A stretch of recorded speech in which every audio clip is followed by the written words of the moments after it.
Hello friends, कैसे हैं आप सब। मैं संगीता आपके अपने YouTube channel sociology with Sangeeta में आप सभी का स्वागत करती हूँ। हम लोग को 500 को क्वेश्चंस का सीरीज चल रहा था। साथ ही साथ हम लोग पाश्चात्य समाजशास्त्र तथा भारतीय समाजशास्त्रियों के संदर्भ में भी जानने का कोशिश कर रहे थे, जिसमें हम लोगों ने 3 भारतीय समाजशास्त्री एम.एन. श्रीनिवास, महात्मा गांधी और बी.आर. अम्बेडकर जी के बारे में पूरा डिटेल्स में हम लोगों ने जाना है। साथ ही हमारा जो 500 क्वेश्चन का सीरीज था, जिसमें हम लोग 260 तक के क्वेश्चंस को अपने क्लास 16 में कंप्लीट कर चुके थे। आज हम लोग का क्लास 17 है, जिसमें हम लोग 261 क्वेश्चन से लेकर 270 तक के क्वेश्चंस को पूरे डिटेल्स एक्सप्लेनेशन में देखने का कोशिश करेंगे और हर एक पॉइंट को पूरी अच्छी तरीके से समझेंगे। इसलिए आप प्लीज़ मेरे चैनल के साथ बने रहिए, अपने फ्रेंड्स तक ज़्यादा से ज़्यादा शेयर करें, मेरे चैनल को सब्सक्राइब करें, ताकि आप मेरी जो आने वाली नई वीडियोज़ है उसकी नोटिफिकेशन आप तक सबसे पहले पहुंच जाए। तो चलिए क्लास को लेट न करते, हम लोग जल्दी से स्टार्ट करते हैं। हमारा क्वेश्चन नंबर 261 पूछा जा रहा है कि किसने कहा है कि पूंजी स्वयं में कोई बुराई नहीं है, बुराई तो उसका दुरुपयोग है। पूंजी को किसी न किसी रूप में आवश्यकता हमेशा रहती है। तो ये जो कथन है ये महात्मा गांधी जी के द्वारा दिया गया है। उन्होंने ही कहा है कि पूंजी क्या है, स्वयं में कोई बुराई नहीं, पूंजी रखना कोई बुराई नहीं है, लेकिन क्या होता है कि जब उसका हम लोग गलत यूज़ करने लगते हैं तो वो एक बुराई के रूप में होता है। महात्मा गांधी के जी का जब आप वीडियो देखिएगा तो उसके लिंक मैंने डिस्क्रिप्शन बॉक्स में दे दी है, तो प्लीज़ आप जाकर वहाँ से चेकआउट कर सकते हैं। तो उन्होंने बताया था एक ट्रस्ट, उनका जो सिद्धांत था ट्रस्टीशिप का सिद्धांत, उसमें उन्होंने बताया था कि ये जो पूरा विश्व है, ये पूरा संसार क्या है, ईश्वर का है, और हम लोग उसके क्या है, उसकी संपत्ति के, उसके धन के ट्रस्टी है। ट्रस्टी का मतलब होता है कि किसी की संपत्ति को देखभाल करना। तो इसलिए उन्होंने बताया था कि पूंजी रखना कोई गलत बात नहीं, हर एक व्यक्ति पूंजी रख रहा है, क्योंकि जो पूंजी वो रख रहा है वो ईश्वर का ही दिया हुआ, ईश्वर की पूंजी को ही वो रख रहा है। लेकिन क्या, जब उसको हम लोग गलत यूज़ करते हैं, दूसरे कोई चीज़ को यूज़ करना गलत नहीं है, लेकिन उसके क्या होता है, उसे बिना बोले उसका गलत अगर उपयोग करते हैं तो वो गलत हो जाता है। तो ये कथन किसका हो गया, महात्मा गांधी जी का हो गया।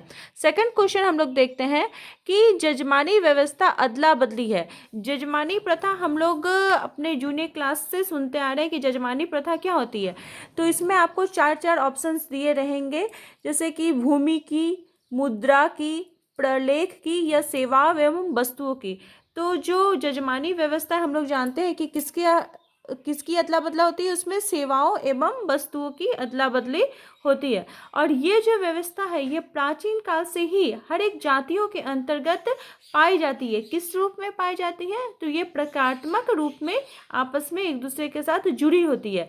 जिसमें क्या होता है कि इस व्यवस्था के अंतर्गत गांव में प्रत्येक जाति समूह से क्या होता है, अन्य जातियों के लोग कुछ सेवा देते हैं और उसके बदले उन्हें वस्तुएं प्रदान करती हैं। जैसे मान लीजिए ब्राह्मण कार्य कर रहा है, पूजा पाठ कर रहा है, तो वो भी अपना सेवा प्रदान कर रहा है, उसको सेवा को भी कोई दूसरे जाति के लोग ग्रहण कर रहे हैं। नाई है वो दाढ़ी काट रहा है, केस काट रहा है, तो वो भी क्या कर रहा है, सेवा प्रदान कर रहा है। ग्वाला जो है वो दूध बेच रहा है, तो वो भी सेवा प्रदान कर रहा है। तो क्या वो एक जाति के लोग दूसरे जाति के साथ सेवा का आदान प्रदान कर रहे हैं। हमारा क्वेश्चन नंबर 263 पूछा जा रहा है कि निम्न में से कौन तृतीय संबंधी है। आपको ऑप्शन दिया रहेगा मामा, साले की पत्नी, भाई का पुत्र या पिता। इसमें से आपको तृतीयक संबंधी के बारे में पूछा जा रहा है।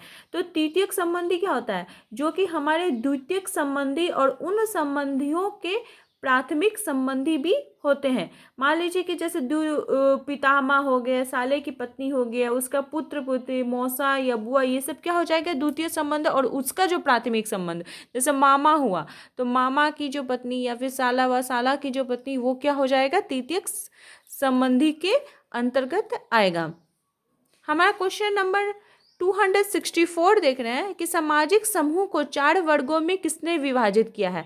आपको 4 वर्ग दिया गया है, सांख्यिकी समूह, सहयोगी समूह, सामाजिक समूह और यहाँ पे आपके 4 ऑप्शन क्या क्या है, सांख्यिकी समूह, सहयोगी समूह, सामाजिक समूह और समिति संबंधी समूह। ये जो 4 है, ये चारों ही समूह किनके के हैं, चार्ल्स कूले के, सेरोकिन के, इमाइल दुर्खिम के या रॉबर्ट बीड स्ट्रीट के? तो सामाजिक समूह का जो 4 वर्ग का सिद्धांत है ये आप हमेशा याद रखिएगा, किसने दिया है? रॉबर्ट बीड स्ट्रीट ने इसे दिया है। किसने दिया है? रॉबर्ट बीड स्ट्रीट ने सामाजिक समूहों के 4 वर्गों का सिद्धांत किया है। वो क्या क्या है? सांख्यिकी समूह, सहयोगी समूह, सामाजिक समूह और समिति संबंधी का समूह। अब होगा कि चार्ल्स कूने ने कितने सामाजिक समूह के बारे में बताया है? तो 2। वे हैं 2 भागों में से विभाजित किया है, वे है प्राथमिक समूह तथा द्वितीयक समूह। और सोरोकिन ने सामाजिक समूह को 3 भागों में बांटा है। वे 3 भाग कौन कौन से हैं? पारिवारिक समूह, संविदात्मक समूह, अनिवार्य व्यवस्था वाला समूह। यानी कि 4 भागों में ब्रेस्टेट ने बांटा है, 2 भागों में चार्ल्स कूले ने और 3 भागों में सोरोकिन ने सामाजिक समूहों को बांटा है। हमारा नेक्स्ट क्वेश्चन देखते हैं, क्वेश्चन नंबर 265 कि भारत में त्रिस्तरीय पंचायती राज व्यवस्था की अनुशंसा किसने की थी? त्रिस्तरीय पंचायती राज जैसे ही आएगा क्वेश्चन आपको तुरंत याद आ जाना है कि ये किसकी व्यवस्था है? ये बलवंत राय मेहता समिति की व्यवस्था है। 4 ऑप्शन है, सिंघवी समिति, JKV राव समिति, बलवंत राय मेहता समिति और अशोक मेहता समिति। इसका सही आंसर क्या हो जाएगा? बलवंत राय मेहता समिति। इन्होंने जो पंचायती राज व्यवस्था है इसको बांटा था। इसके आधार पर उन्होंने इसकी जो लोकतांत्रिक जो विकेंद्रीकरण की प्रणाली थी इसमें फिर उन्होंने इसे 3 भागों में वर्णन किया था। वे क्या क्या थे? ग्राम स्तर, प्रखंड स्तर, ग्राम स्तर, प्रखंड स्तर, जिसे प्रखंड स्तर भी बोला जाता है, और तीसरा है जिला स्तर। अगर आपको खंड स्तर भी दे दिया जाए तो इसको आपको डरने की कोई बात नहीं है, खंड स्तर को प्रखंड स्तर भी बोला जाता है। हमारा क्वेश्चन नंबर 266 देख रहे हैं कि जाति का प्रजातीय सिद्धांत किसने दिया है?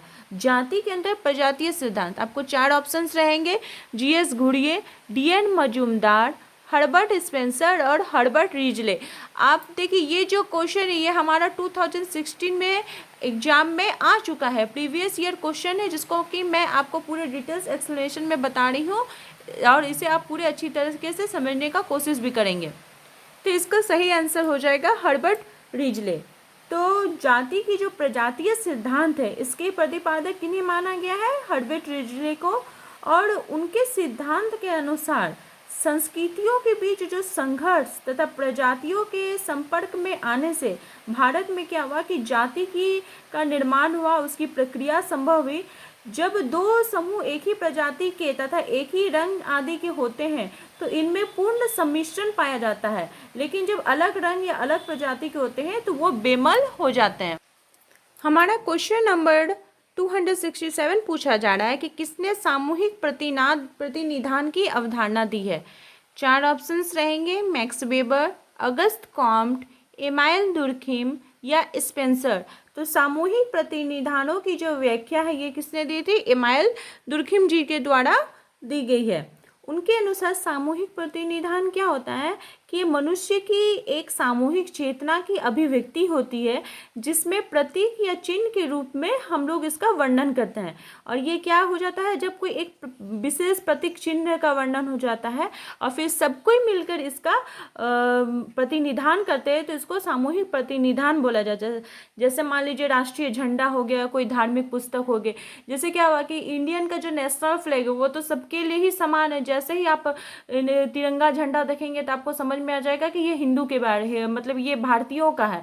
तो क्या हो गया कि वो सामूहिक प्रतिनिधान का एक चिन्ह है, एक स्वरूप है। हमारा क्वेश्चन नंबर 268 देख रहे हैं कि भारत में प्रच्छन्न बेरोजगारी पाई जाती है।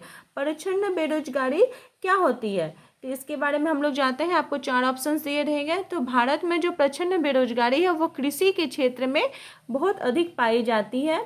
और इसमें क्या होता है कि मनुष्य को जितनी श्रम की आवश्यकता है उससे कहीं ज़्यादा श्रम उस कार्य में लगा होना, आप श्रम और आपूर्ति के बीच जो अस्थिर अनुपात होता है उसे प्रच्छन्न बेरोजगारी की जाती है। मान लीजिए कि कोई एक खेत में 4 व्यक्ति है ही, उसको खेत को जोतने से वो खेत कंप्लीट हो जाएगा, लेकिन उसमें क्या लगे हुए हैं? 6 व्यक्ति लगे हुए हैं, 7 व्यक्ति लगते हैं, तो 3 जो एक्स्ट्रा लेबर लगा हुए हैं तो उनका जो आय है, उनका आय का स्रोत कम हो जाएगा, तो वो क्या हो जाएगा? प्रच्छन्न बेरोजगारी के अंतर्गत आ जाएगा।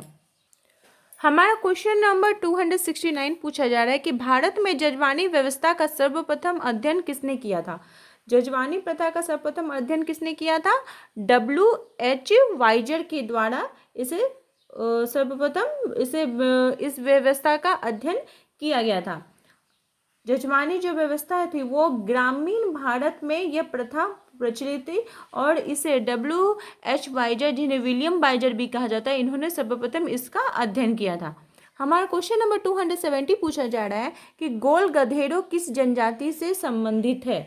तो गोल गधेड़ो जो है ये किससे संबंधित है? भील जनजाति से संबंधित है और यह भारत का दूसरा सबसे बड़ा जनजातीय समुदाय है, जो कि कहाँ पाया जाता है? मध्य प्रदेश के कुछ प्रांतीय क्षेत्रों में, गुजरात में, राजस्थान में तथा महाराष्ट्र में इनका निवास स्थान है। तो आई होप आपको ये क्वेश्चंस बहुत ही ज़्यादा हेल्पफुल रहे होंगे। आप मेरे जो वीडियो के डिस्क्रिप्शन में जो लिंक दिए हुए हैं उसमें आप महात्मा गांधी जी के बारे में और डिटेल्स में जान सकते हैं, तो वहाँ पे आप जाके प्लीज़ उसे चेकआउट कीजिए। मेरे चैनल के साथ बने रहने के लिए आप सभी का थैंक यू।